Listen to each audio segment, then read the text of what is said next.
नमस्कार। ज्योतिष शास्त्र में श्रद्धा और विश्वास रखने वाले सभी जातकों का पारलौकिक जगत चैनल में बहुत बहुत स्वागत है। 30 अप्रैल 2022 पूरे 117 साल के बाद एक अत्यंत दुर्लभ महासंयोग बन रहा है आपके जीवन में। 30 अप्रैल 2022 को वर्ष का पहला सूर्य ग्रहण लगने जा रहा है, जो 6 राशियों की किस्मत चमकाने वाला है, 6 राशियों को करोड़पति बनाने वाला है और 6 राशि के जातकों की जीवन की दशा और दिशा बदलने वाली है। क्योंकि 30 अप्रैल को सूर्य उच्च के होंगे और सूर्य के साथ चंद्रमा भी गोचर करेंगे और ग्रहण लगेगा। और अगर आपने सूर्य का उपाय कर लिया और भगवान भुवन भास्कर आपसे प्रसन्न हो गए तो आपके रोग, शोक, कष्ट और राहु जन्य पीड़ा तो दूर करेंगे ही, आपको माला माल भी कर देंगे। क्योंकि 30 अप्रैल के आसपास ग्रहों का जो संयोजन है, जो ग्रह स्थितियां बन रही हैं, वो आपको धन के भंडार की ओर लेकर जाने वाली हैं, कुबेर का खजाना खोलने वाली हैं और आपको महाधनी बनाने वाली हैं। तो चलिए जान लेते हैं उन 6 भाग्यशाली राशियों के बारे में। लेकिन उससे पहले मैं आपको ये बताऊंगा कि सूर्य ग्रहण का समय क्या होगा, ग्रहण का सूतक काल क्या होगा और ग्रहण के दौरान क्या करें और क्या ना करें। साथ ही साथ ये भी चर्चा करूंगा कि गर्भवती माताओं को ग्रहण के दौरान क्या क्या सावधानियां बरतनी होंगी। तो चलिए वीडियो शुरू करते हैं। सूर्य ग्रहण का हमारे जीवन में बहुत बड़ा महत्व है। सूर्य ग्रहों के राजा हैं और सूर्य के कारण ही इस धरती पर जीवन है। ज्योतिषी दृष्टिकोण से सूर्य आत्मा, जीवन, मान सम्मान, पद प्रतिष्ठा और पिता के कारक हैं। सूर्य जब कुंडली में उच्च के होते हैं, बलवान स्थिति में होते हैं, तो हमारे जीवन को भी राजा के समान बना देते हैं। इसके अलावा वैज्ञानिक दृष्टिकोण से भी सूर्य ग्रहण का बहुत बड़ा महत्व है। वैज्ञानिक दृष्टिकोण से सूर्य ग्रहण वह समय होता है जब पूरे ब्रह्मांड में कई अद्भुत घटनाएं घटित हो रही होती हैं। वर्ष 2022 में कुल 4 ग्रहण पड़ेंगे, 2 सूर्य ग्रहण और 2 चंद्र ग्रहण। 30 अप्रैल को पहला सूर्य ग्रहण होगा और ये आंशिक सूर्य ग्रहण होगा। 15-16 मई को चंद्र ग्रहण लगेगा और ये पूर्ण चंद्र ग्रहण होगा। अगला सूर्य ग्रहण 25 अक्टूबर 2022 को लगेगा और यह भी आंशिक सूर्य ग्रहण होगा और 8 नवंबर को पूर्ण चंद्र ग्रहण लगेगा। और इस तरह से वर्ष 2022 में 4 बार ग्रहण लगेंगे, 2 सूर्य ग्रहण और 2 चंद्र ग्रहण। पहला सूर्य ग्रहण 30 अप्रैल को मध्य रात्रि 12:15 से सुबह 4:08 तक लगेगा। ये आंशिक सूर्य ग्रहण होगा, इसलिए इसमें सूतक काल मान्य नहीं होगा। सूतक काल सूर्य ग्रहण से 12 घंटे पहले लग जाता है और इसमें कोई शुभ कार्य नहीं किए जाते हैं। लेकिन चूंकि आंशिक सूर्य ग्रहण है, इसलिए सूतक काल मान्य नहीं होता।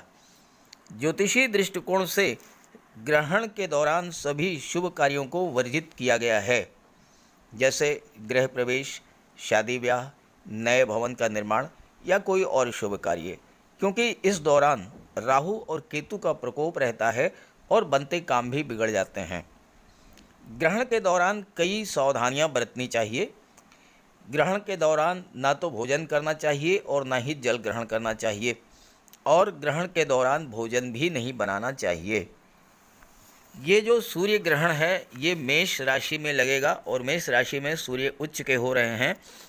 ज्योतिषी मान्यता ये है कि ग्रहण लगने पर सूर्य पीड़ित हो जाते हैं और शुभ फलों में कमी आ जाती है, इसलिए हमें सूर्य ग्रहण के दौरान विशेष सावधानी बरतनी चाहिए और उपाय भी करना चाहिए। सूर्य ग्रहण जब लगे तो सूर्य ग्रहण के दौरान सोना नहीं चाहिए और गायत्री मंत्र और आदित्य हृदय स्तोत्र का पाठ करते रहना चाहिए, तो इससे आपको बहुत बड़ा लाभ होगा। सूर्य ग्रहण के पहले और बाद में स्नान जरूर करें। भोजन जो भी बनाएं सूर्य ग्रहण के पहले बना लें और उसमें एक तुलसी का पत्ता जरूर डाल दें। बात करें गर्भवती माताओं के लिए, तो गर्भवती माताओं को विशेष सावधानी बरतना है। ग्रहण के दौरान नुकीली वस्तुएं जैसे चाकू, सुई, कैंची, इन सब का इस्तेमाल बिल्कुल ना करें। इससे गर्भस्थ शिशु पर प्रभाव पड़ेगा। सूर्य ग्रहण को देखने से बचें और गर्भवती माताएं अपने पास एक नारियल रखें और सुबह उसे आप जल में प्रवाहित कर दें, तो इससे सूर्य का कोई अशुभ प्रभाव आप पर नहीं पड़ेगा। ये जो सूर्य ग्रहण है ये शनिवार के दिन लग रहा है, अमावस्या के दिन लग रहा है और शनिश्चरी अमावस्या का बहुत अधिक महत्व है ज्योतिष शास्त्र में। किसी तरह का उपाय करने, तंत्र मंत्र की साधना करने और सिद्धि के लिए ये योग अत्यंत श्रेष्ठ है। इस दिन अश्वनी नक्षत्र में ग्रहण लगेगा और चंद्रमा भी मेष राशि में गोचर करेंगे। ये ऐसा दुर्लभ संयोग है कि मंगल की राशि में सूर्य, चंद्रमा और राहु गोचर करेंगे और उन पर देवगुरु का भी प्रभाव होगा। और चूंकि ये शनिवार का दिन है और इस दिन शनिदेव की भी पूजा की जाती है, इसलिए इस ग्रहण का बहुत बड़ा महत्व है। तो ये रहा समय, सावधानियाँ, उपाय, सूर्य ग्रहण का प्रभाव। तो ये है धनु राशि के जातकों की कुंडली। सूर्य ग्रहण के बारे में बात कर ली है। अब उन ग्रहों के संयोजन के बारे में बात करूंगा जो आपको धन कुबेर बनाने वाले हैं। देखिए, लाभ के भाव में केतु का गोचर है और केतु के प्रभाव को समझने के लिए ये देखना होता है कि केतु का गोचर किस ग्रह की राशि में है। तो केतु का गोचर शुक्र की राशि में है। देखिए, यहाँ 7 लिखा हुआ है। 7 का अर्थ होता है तुला राशि और तुला राशि के स्वामी हैं शुक्र। तो केतु का गोचर शुक्र की राशि में है और शुक्र का गोचर है चतुर्थ भाव, सुख के भाव में। तो केतु शुक्र के प्रभाव को बढ़ा देंगे, एकादश भाव के प्रभाव को बढ़ा देंगे और एकादश भाव लाभ का भाव होता है। केतु अपना शुभ प्रभाव जब देते हैं तो व्यक्ति को बुलंदी पर पहुंचा देते हैं। केतु का अर्थ ही होता है ऊंचाई या बुलंदी और ये मंगल के समान ही फल प्रदान करते हैं। 11वें भाव में बहुत सारा धन दौलत प्रदान करते हैं केतु।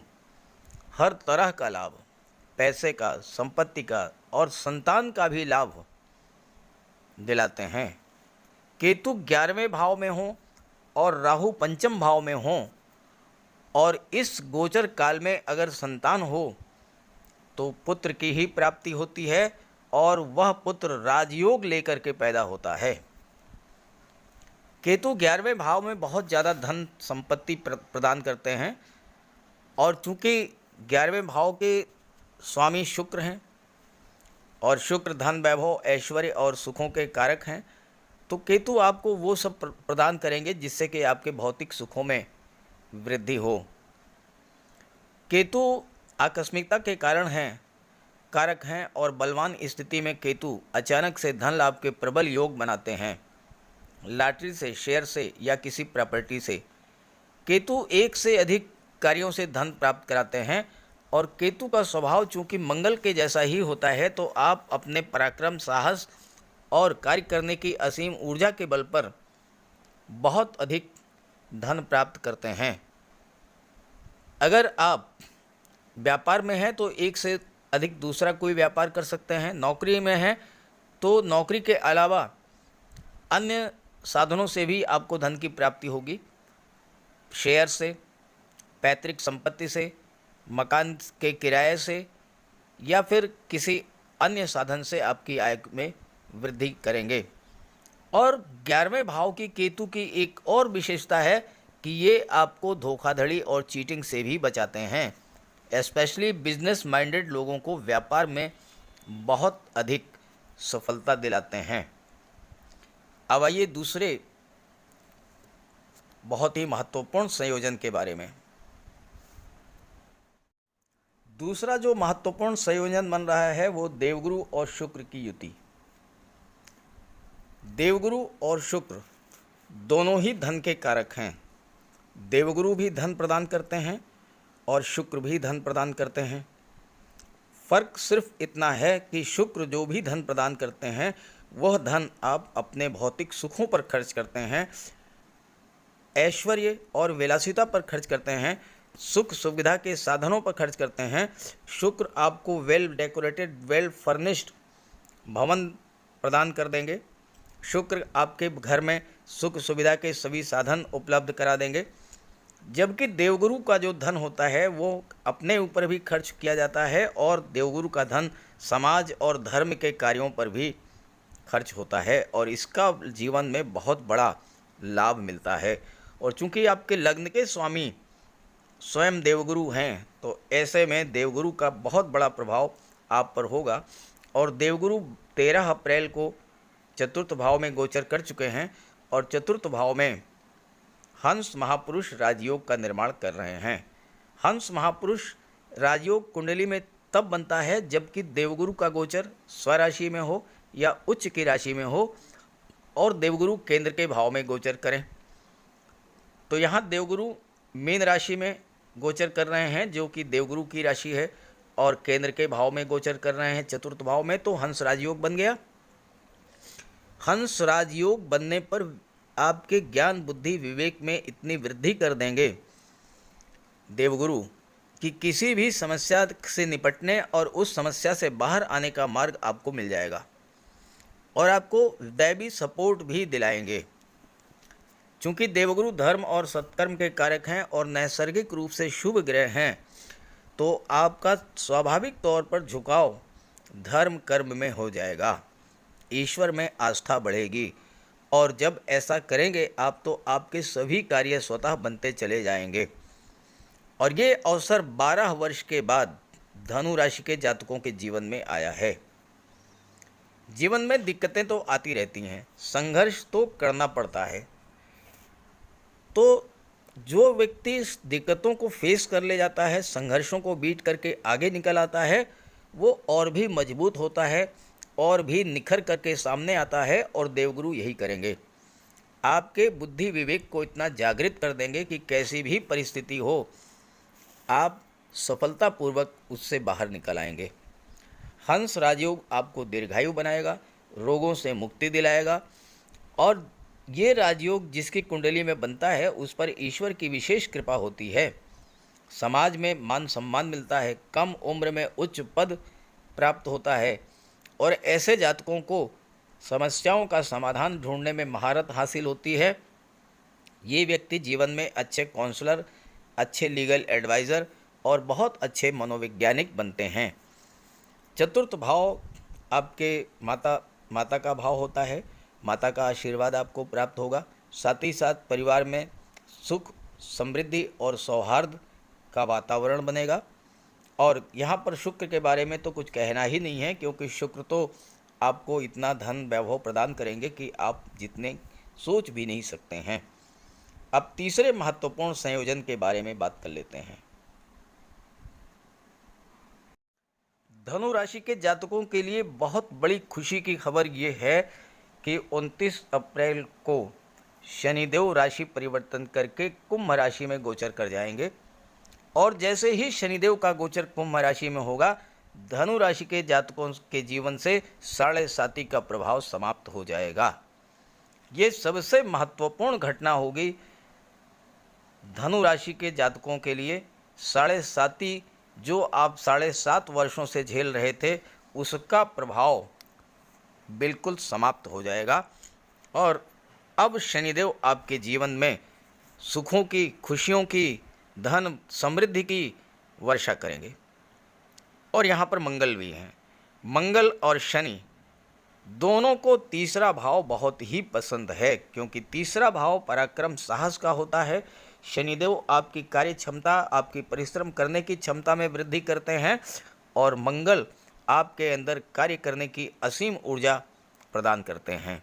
और मंगल और शनि की दृष्टि भाग्य भाव पर पड़ेगी तो भाग्य का भी सपोर्ट आपको मिलेगा।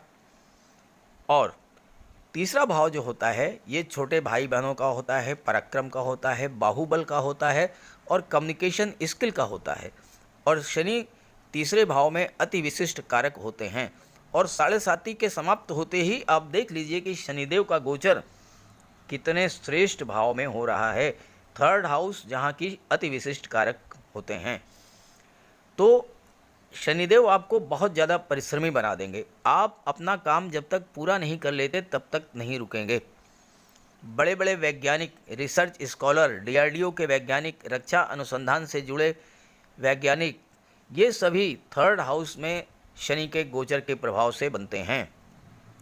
थर्ड हाउस में शनि मानसिक, शारीरिक के साथ साथ मानसिक श्रम करने की भी क्षमता प्रदान करते हैं, जिसका लाभ जीवन में मिलता है, उच्च पद प्राप्त होता है और मान सम्मान मिलता है।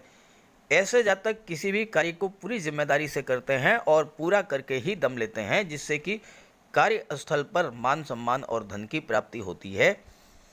आप अपने भाई बहनों की केयर करेंगे, उनकी ज़रूरतों को पूरा करेंगे, और जितना ही आप अपने छोटे भाई बहनों की केयर करेंगे उतना ही ज़्यादा आपको लाभ होगा, आपको संतुष्टि मिलेगी और आपके आत्मविश्वास में अभूतपूर्व वृद्धि होगी।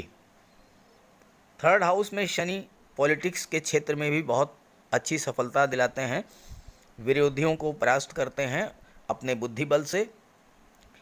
और हालांकि कजन्स से आपके रिश्ते आप बहुत अच्छे नहीं होंगे, क्योंकि आपकी उन्नति को देख करके उनके अंदर जलन की भावना उत्पन्न होगी। तो इस तरह से कुल मिलाकर के धनु राशि के जातकों के जीवन में 30 अप्रैल 2022 के बाद ग्रहों का इतना अद्भुत संयोजन बन रहा है, जो आपको निश्चित रूप से धन कुबेर बना देगा। धन की कमी कहीं से कहीं नहीं होगी, धन के पहाड़ पर ले जा करके आपको बैठा देंगे शनि, मंगल, गुरु, शुक्र, केतु, राहु, सूर्य और चंद्रमा।